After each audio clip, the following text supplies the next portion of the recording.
Aiwa mudara. Aiwa baba baba. Gotenda ishe. Uda kusulungura mafuba. Awadi. Wafuba Ndio Wafuba watokuna kuna baba. Baba tulisasie nganga ikienda. Gotenda ishe. Gotenda usanganga hii. Gotenda ishe. Ibura pira wana wake warikudiniko. Warikupenga. Ye. Haleluya. Abarodi. Arumbatsira rubara bamore.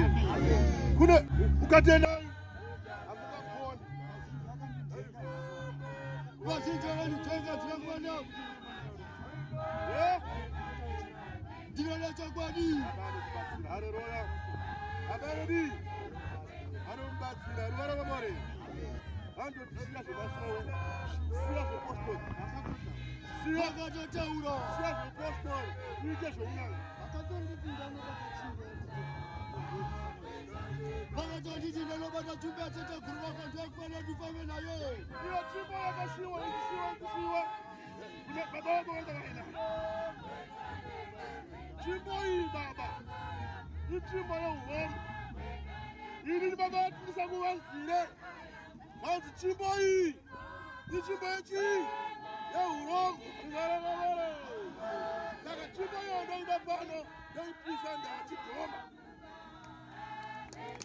Gotenda ishe. Ina sababu. Goda udini.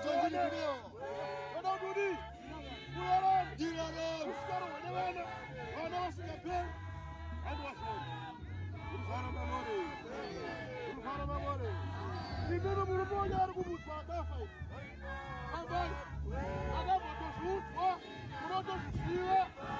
Asibibi. Kunamo porofita. Yoko na kwenda kusaidi kwao. Kana kusaidi. Asidawa kusaidi kwao. Asa ndishi. Waneno wachitu babaya wanoroya. Wanotu babaya.